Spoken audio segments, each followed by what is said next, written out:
Today is Tuesday, November 6, 2007. The time is now 14:09 hours. My name is Bob Naylor, and I'm conducting an interview with Carmen Bill Freda. That's Freda. We'll be conducting this interview at the Pacific Aviation Museum Education Center on behalf of the Pacific Aviation Museum Oral History Project. Present also is Barbara Freda, Bill's wife, and we'll be talking about Bill's time in the United States Navy during World War II. Would you say your full name for me? Carmen William Freda. I go by Bill. I don't blame you. Being in the Navy in the 1940s, you really want to go by another name. Okay, Bill. I want you to tell me where you were born and where you grew up. Take your time about it. I was born in Orange, New Jersey, and I grew up in West Orange, New Jersey, which is right west of Orange, New Jersey, of course. When did you become interested in aviation? I think when I was a kid, about 7 or 8 years old, when Lindbergh, he was kind of my hero. And he flew over in the Atlantic, and it was. And then of course I lived about 6 miles from Newark Airport, which at that time was the world's busiest airport. And I used to get on my bicycle and go down there and watch the old DC-3s coming for landings. And, and then there was a Caldwell, Curtis Wright Airport in Caldwell, New Jersey, which is 6 miles or so in the other direction. So I had them all around me, so but I was kind of like an airplane nut. I still am a little bit. And when did you join the Navy? October 1940. Why did you decide to join the Navy? I was going to go into either the Navy or Air Force, but the Navy taught me into it a little bit better because they said, we have more airplanes and all. But I don't think that they did. But anyway, I did. That's the way I wound up in the Navy. Although I wound up in the Air Force later. Okay, and that was in 1940 that you joined the Navy? 1940, October. How old were you then? 18. 18. So you enlisted in the United States Navy then? Right. Where did you take your basic training? I took my basic training at, I believe it was Camp Kilmer, New Jersey. And then you were assigned to the USS Hornet, is that correct? Well, yeah, was on other ships before that. Okay, what other ships were you on? Well, I think the first one I was on was the USS Rowan. It was a destroyer, 405. But that was for further transfer to the USS Detroit, which was an old light cruiser. And then I wound up at Hornet, the pre-commissioning detail. You couldn't have been very long on either of the other two ships. No, I think I was about 8 months on one of them, maybe 4 or 5 months on the other. Okay, so you were original ship's company of the USS Hornet. Right. Mm-hmm. Yeah, I was in the pre-commissioning detail, what they call in those days. So you were a plank owner of the USS Hornet. Right, that's right. I was a plank owner. Mm-hmm. Okay. And do you remember who the first captain of the USS Hornet was? I believe it was Mark Mitcher. I'm trying to think back, but I believe it was. He was later. Okay, where was the Hornet when you joined her? I'm trying to think. I think it was in Norfolk, Virginia, but I'm not positive on it because I think we went around to the West Coast then. I may be wrong, but because in those days, you kind of. And you said that you told me earlier that you remember being there for the commissioning ceremony. Yeah, if it was a Hornet, then it was in Norfolk, I believe. And you were there when Secretary Henry Knox spoke. Right, that's right, Henry Knight, yeah, that all come back to KNOX, I think it was. That's Yeah. right. And then you took the Hornet around to the West Coast, Yeah, through the canal to the west coast. through the Panama Canal. Yeah. Where on the West Coast? I believe it was San Diego was usually the port of call for the carriers, or Long Beach, and I'm not sure which one, Because of where we are, I always try to ask folks if they remember December 7th, 1941. Do you remember that day? Why don't you tell me what you remember about that day? I was on watch. Excuse me. It was in Norfolk, Virginia. I believe I was on the Hornet then. And somebody said they had just bombed Pearl Harbor. And I kind of, I believed it and I didn't believe it. It's kind of like you're kind of in a trance. And, but it was Norfolk, Virginia. The Hornet had just recently gone into commission. I think we went through the Panama Canal and then, of course, up to probably Long Beach. And then from there, either you went to Mare Island or it depended on, where they were going to send you. And they painted the ships in those days different colors. The ones that were painted gray usually wound up in the Atlantic, and the ones that were kind of light color with a little, I want to say it, Camouflage. camouflage, would wind up in the Pacific.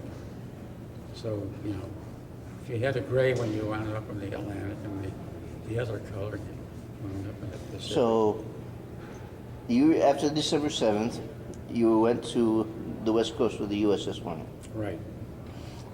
And you remember in April of 1942 when they first brought the B-25s to the USS Hornet? Absolutely. Yes. Where were you? On the flight deck. And where was the Hornet? Well, at that time they told us when they launched the aircraft, they told us we were about 800 miles from Tokyo.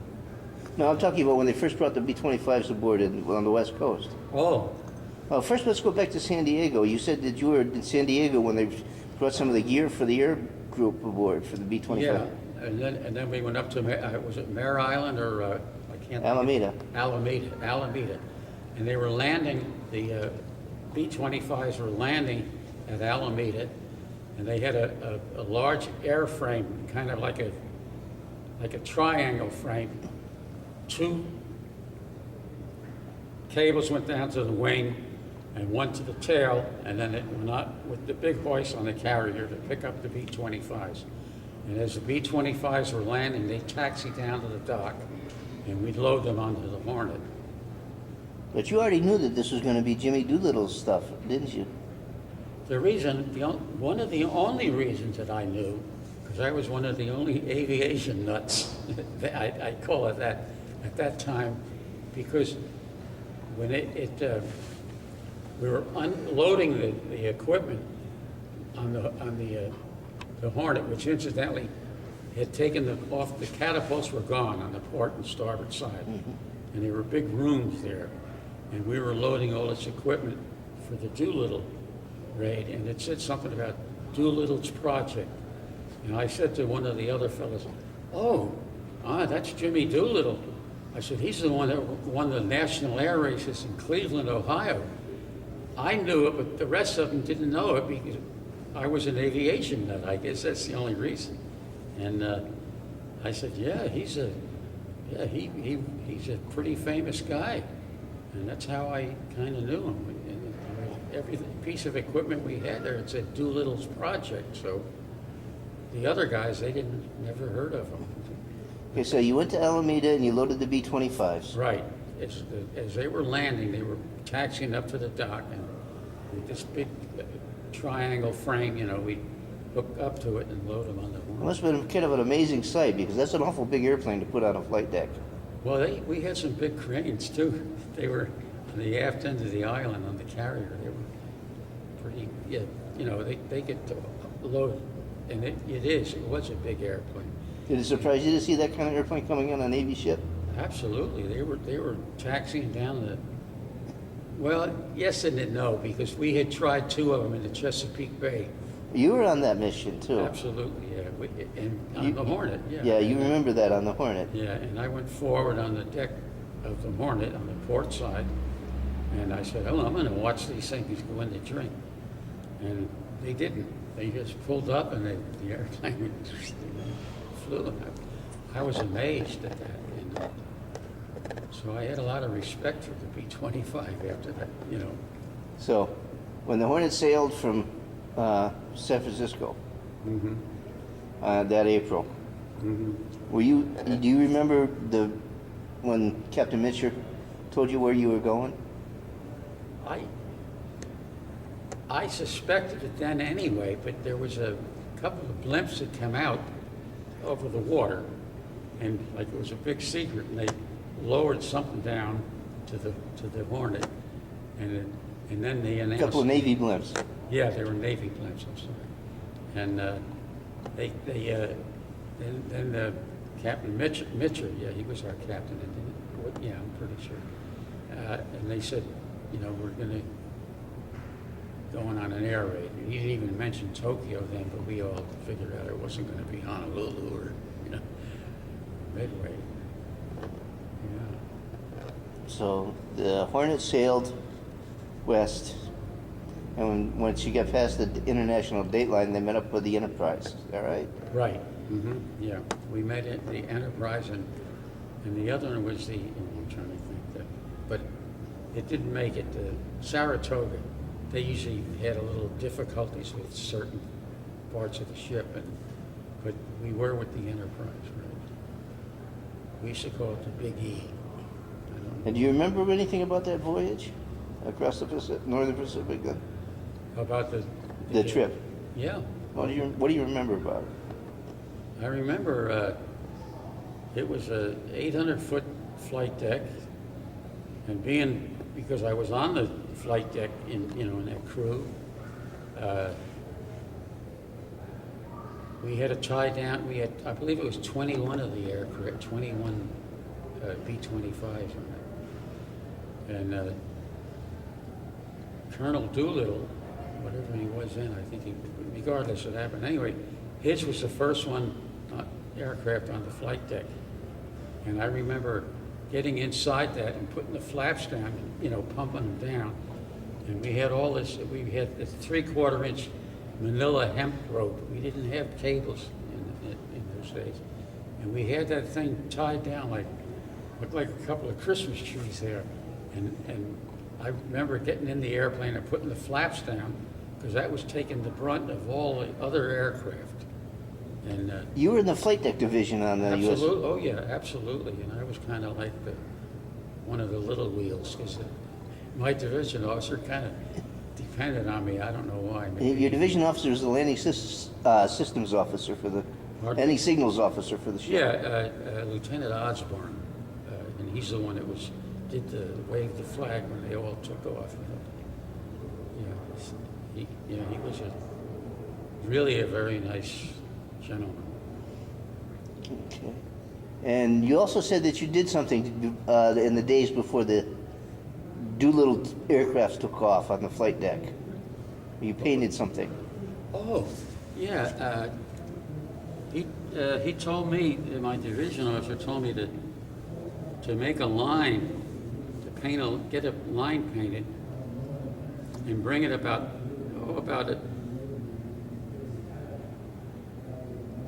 a yard or 40 inches or from the flight deck combing, the left side of the port side of the ship, and but to paint this line clearly, but we didn't have to go all the way about to where the signal officer, would wave his flag to go forward. It was probably about 400 or 450 feet long. Okay. It started where on the flight deck? I'd say about 450 feet back. From the bow? Yeah, from the bow, from the all the forward. way to the bow. And then right to the bow, right.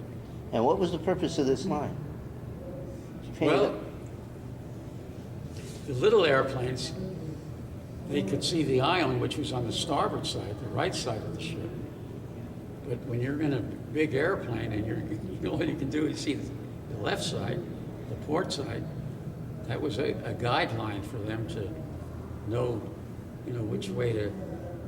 Where they were on the flight, That's right, yeah, without hitting the island of the ship. or running off on the port side. That's right. Yeah, it really did. It worked out pretty good. So where were you on the morning of the launch, the day of the launch? I was up forward there, and all our work, our part was all done, and I said, I'm going to go forward, right near the port side of the bow, in front of the ship, and I'm going to watch them go into the drink. I mean, I know it sounds miserable, but I thought a couple of them aren't going to really make it, but well, I'll tell you, they made it, thank goodness, and I wasn't. And I remember one of them going up like this, and of course, with that strong wind, he was almost like he was right below it, we were right below him because that wind, and I said, oh my goodness, he's going to fall right down on us, and then all of a sudden he went like that, so he didn't stall out the way he went. And thank God for Jimmy Doolittle. He's still my hero. He made it all right. And one thing I have to say is he took the first one off. He didn't say, all right, guys, you go first. I'll wait till there's about 600 feet left, and then I'll start going. He took that first one off. Yeah, I have a lot of respect for that gentleman. How long did it take to get all the airplanes airborne? I don't really recall the time, but it probably took about probably a half hour or so, maybe even a little longer, I don't know. But I can honestly say that ship only lasted a year and a year and 6 days. That's all it lasted.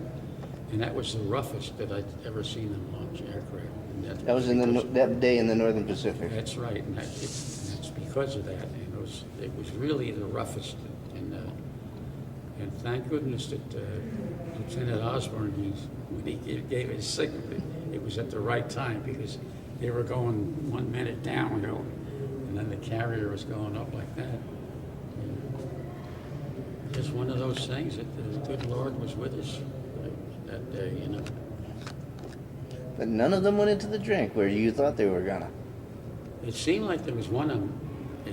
It looked, I can almost swear to it that it did bounce off a wave, but I don't know. It looked like it was going down, and it looked like he bounced, and then he just went up like that. And then we were right under him by that time with that strong wind, and I thought, oh, he's going to fall down on us. And he just, he went like that and went on his merry way.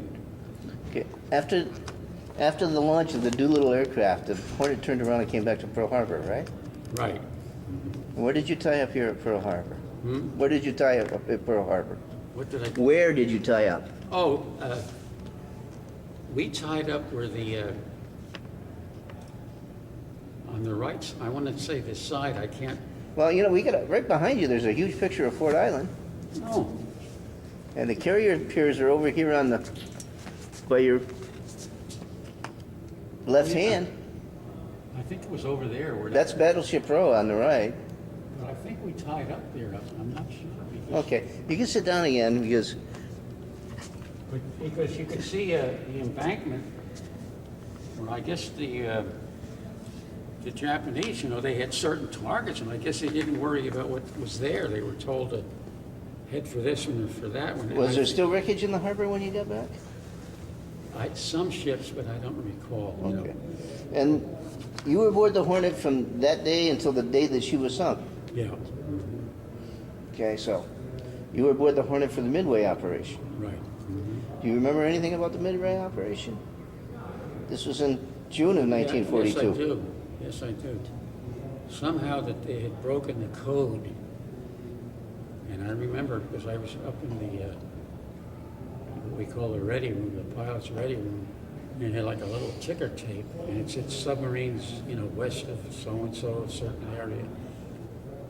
And they had escorts, but they didn't know it, though. The Japanese did not know it, but they had, our submarines were plotting exactly where they were, so they knew about exactly when that was going to happen. And the only reason that later that they let it happen, now this is just, well, it's not hearsay because it was even in the news then, that Roosevelt and all the rest, they knew it was going to happen. And they didn't want to, they wanted to get the U.S. mad at the, you know what I mean, to help. Okay, let's talk about Midway. Do you remember the Battle of Midway at all? Yeah. What do you remember about it? What your part in it? I remember we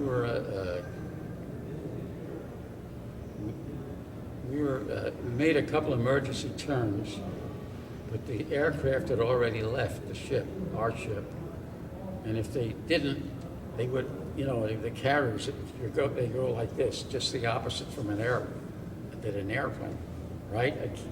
If you're making a right or a starboard turn on a carrier or any big ship, it'll go the opposite direction, whereas an airplane banks with it, And I said, it's a good thing we don't have any airplanes on here. They would have fell right off the carrier. I had to hang on to some edge of the deck, you know what I mean, because it was it's such a wide angle, turning. That's the one thing. And then the other thing that I remember really clear was the first burst you could see from the other ships. And they were probably at what they call about hull down is to the horizon, depending on your height. It's about 7 or 8 miles to the horizon. And we could see the puffs of smoke from the ships that were there shooting up at the aircraft. Now, the Hornet Air Group took a lot of heavy losses at the Battle of Midway. Right. There was only, I think, they lost most of the aircraft, as I recall. Most of the torpedo bombers. Yeah, they were TBDs, Douglas Devastator. I think they lost every airplane, every one of your torpedo planes went down. Right, yeah. I think it was 16, or I can't remember the number, but I remember a pilot coming in, and I was a number 2 elevator operator, which was right about midships on the fore and aft end of the ship. And the parachute loft where they'd fold the parachutes was right below us. And this pilot came in there and he said, "Did you save my parachute?" And he said, "Yeah." He says, "Well, I remember getting hit in the back." And he says, "I couldn't understand it because those Wildcats, they had armor plating, right in back of the pilot. But what had happened, the guns were hitting the side of, both sides, the right and left of the cockpits, and it was ricocheting the aluminum, and it was, kind of painful to him because it was coming into the side. And the parachute rigger, cut all that stuff out of there and pulled these pieces out. And he says, that's what was hitting your back. There's certain ways. After the Battle of Midway, and the Hornet continued on with in the Pacific for the next 4 or 5 months, 3 or 4 months rather, because then she took part in the Battle of Guadalcanal in the Solomon Islands. Is that right? Yeah, but it seemed like that was before that. I'm trying to remember. I think that was in August of 42. August of 42. Yeah. Midway was in June of 42. Yeah. So that was near the... In the end... Yeah. It was before that. Do you remember when you sailed to the Solomons? Not for sure, because sometimes they wouldn't let us know where we were, but we used to no, they had a gyro repeater, which is a repeater off of the magnetic compass on the where the signal officer was on it, which is in the aft end of the carrier, and we used to figure out our speed. You can't fool these little enlisted men sometimes, So we knew approximately where we were all the time. I mean, the ones that knew a little about navigation. Do you remember the day that the Hornet was dive bombed and sunk? Yeah. Why don't you tell me what you remember about that day? I'm trying to remember. I mean, I remember, but Tell us everything that you... yes, what I remember was this. They all of a sudden, these two destroyers were alongside of us, and the squadrons, which were not the ship's company people, they're all going what they call a breach buoy. That's the one that goes from one ship to another. And it went over to the destroyer, and they're leaving. They're leaving. Do you remember the bombs striking the Hornet? Do you remember the bombs, Japanese bombs striking the Hornet? Oh, yeah. Yeah. Why don't you tell me about that first, and then we'll get to the abandoned ship drill. Well, it wasn't really bombs that was hitting it. It was the Japanese had what they call a 7.7 millimeter, their guns, and it was hitting the side of the ship. And I was up in the what they call the aft end of the island, which is one deck above the back end of the ship.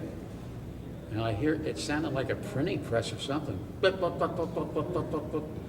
And thank God it wasn't the 50 caliber or any higher.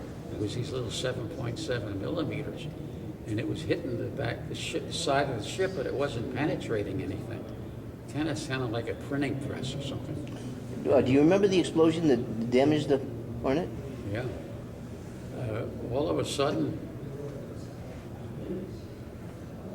like something came from down below, and it was a torpedo that hit us.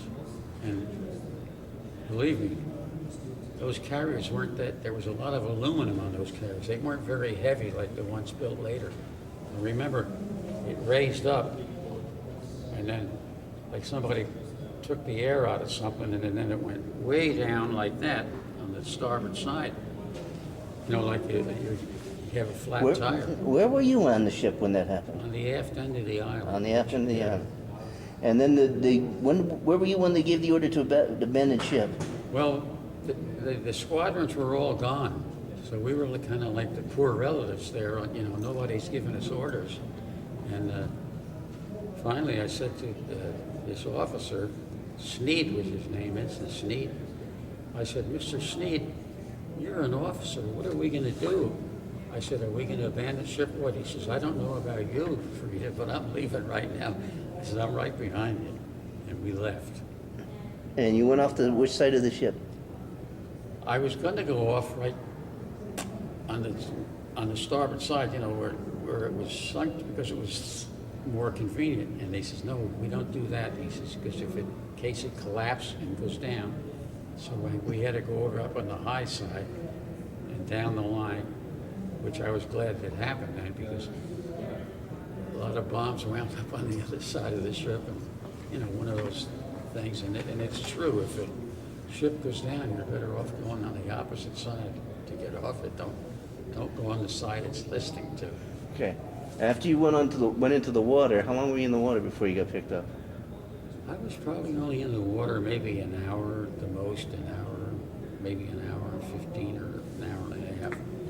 And because of a lot of the airplanes were still coming, back and forth, and they didn't have time to stop to pick us up. So, and then finally, everything kind of slowed down, and I think You told me that you had a kind of a unique experience with Japanese airplanes going overhead while you were in the water. Yes.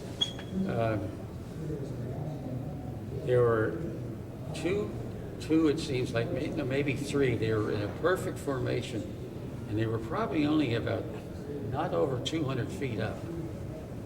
And I was in the water looking up, and all these shells were, bursting around. They were trying to shoot them, and they looked so modern then, and they had the bomb bay doors open, and said, oh my gosh, they let him go right over me. But not thinking, there's going about 200 miles an hour, so the bombs are going to be well out of the ways. But I did dip my head in the water, and I heard the gushing and the bombs, and I survived that one. So that's what I was kind of really in my memory. How did you get picked up after that? There was some of the ships would slow down, and You get picked up by what kind of ship? A destroyer? a destroyer, Anderson, USS Anderson. I always remember that. That's the name of it. And I used to know the number, but I don't anymore. But and they were just picking you up and throwing you a line and dragging you along.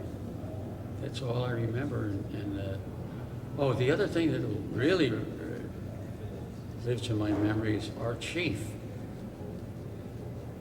Don't ask me how. He had a beach, what do you call it, on the beach, the canvas, the chair you make up. A hammock. Yeah. And I said to him, what did you do, take the captain's gig over? And he was laughing, smoking a cigarette and everything else. And he was just dry as, and he had his khaki. They wore the khakis, the officers, the chiefs. And he's, but that's the only thing I remember that's really clear in my memory. And this one officer, Suchek was his name. There were two brothers in the Navy named Apollo and Zeus, Suchek. They were Greek, but real nice guys, Apollo, one of them wound up with the Franklin D. Roosevelt as an admiral on it. And the other one, Zeus, he's the one that kind of cleaned me up, the oil out of my eyes and all. But that's all I remember. And they were really nice guys. That's all I remember, basically. And after that, they sent you back to the continental United States, right? Mm-hmm. For hospital and survivor leave and. Yeah, we had to leave, and this chief, I hate to think about it, but most chiefs were pretty good. But this one, he says, all right, on your list, there it says, survive all your leave. It says, put it all down for one. And I said to myself, I'm putting down, if I got a hospital, I went, and I wound up with 105 days out of 5 or 6 years in the Navy. If I hadn't have done that and I'd have listened to him, I wouldn't have got anything. At least if I got my 30 days leave and whatever was left over for, they called it, I can't remember now, terminal leave, I believe. So after the Hornet was sunk, for the rest of the war, what did you do for the Navy? Where were you stationed? It seemed like I wound up in, I'm trying to remember, Norfolk, I believe. In the Navy, either wound up in Norfolk, Virginia, or San Pedro, for some reason or other. And I was in Norfolk, and I had maybe about 35 days left. And I remember this chief, and I can remember his name was Odom, and he had a real grumbly voice.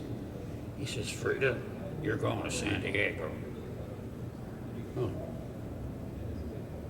35 days left to do in the Navy. Okay, Chief, I'm going to San Diego. So I had to get on the train. It usually took about 5 days to go across country. And so I got my discharge out of San Diego, which was one of my first duty stations. It's odd to say, you're either in San Diego or Norfolk, Virginia. And that's what I remember most about it. After the war, you joined the United States Air Force, is that right? Right. And you spent 19 years in the United States Air Force as an aircraft mechanic. Right. And where you retired from, is that right? Right. Okay. Anything you want to share about your Air Force career? Well, I wound up, I think, at Camp Kilmer, New Jersey. That was they call them, a rebel depot in those days, reply. Replacement. Replacement, yeah. And then I wound up in New Brunswick, New Jersey. I believe it was Camp Kilmer. I'm not sure. Yeah, Camp Kilmer. It was because it was named. That's where Joyce Kilmer was from, New Brunswick, New Jersey. And I got shipped somewhere. And, oh, I told you. Then I'm trying to get I got it. No, this is when you were in the Air Force. Yeah, right. Not the Navy, in the Air Force. In the Air Force. In the Air Force. I'm trying to remember. Oh, the Berlin airlift. I remember. What do you remember about that?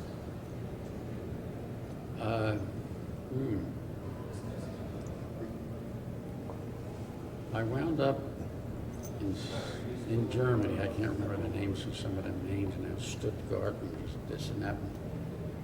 And I remember they would try and break records of how much tonnage they would have, and there was a guy named Turner, General Tunner, and they said how much tonnage the Tunner's going to get going to Berlin and whatever it was, and it was one of those kind of things, competitive deal, and I remember that, and I remember a couple of times we were up there. And I'm saying to myself, what are we doing here? The Russians were jamming the beams. At that time, they didn't have any love for the Americans, I don't. And I remember we were going into Frankfurt, I believe it was. And I was standing up in between the pilot and co-pilot and the engineer, which is a little jump seat there, because I wanted to see where we were going.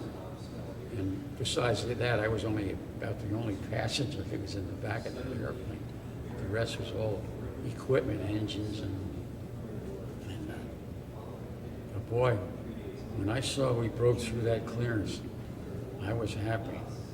And there was like a bridge there. There was some guy named, he used to drop candy. I can't remember his name, but he, during the airlift, and they'd stand by this end of this bridge, the kids, and the guy dropped the candy, which I thought was very nice, because they didn't have too much then. For the kids. Okay, well, we're almost done here. We're almost done. We're almost done. Yeah. After you spent 19 years total in the Air Force, is that right? For 20? Right. And you retired from the Air Force. What rank were you when you retired? I was tech sergeant. Tech sergeant. And when you got out of the Navy, what rank were you then? First class, which was the same as tech sergeant. First class aviation machinist, mate? Yeah. I remember, well, in those days, somebody wound up with what I should have had, but that was neither here nor there. Okay, now, can you think of anything that I forgot to ask you, or anything that maybe you want to talk about that we haven't talked about? No, I nothing that. All I know is I had a lot of respect for Jimmy Doolittle, and it was his granddaughters that asked us about coming to here. I don't know how that happened, but anyway, we met them somewhere. I don't remember, but Is there anything else you want to talk about here today? nothing in particular. Okay, we're going to be wrapping it up here. This is Bob Naylor. The time is now 14:49 hours, and we'll be ending this interview. I want to thank you personally, because I've had a lot of fun talking to you. Well, thank you. And I want to thank you on behalf of the Pacific Aviation Museum. This is our research project, and we're very proud of it. Well, thank you very much. I appreciate that. Okay, we'll be ending the interview now. Okay.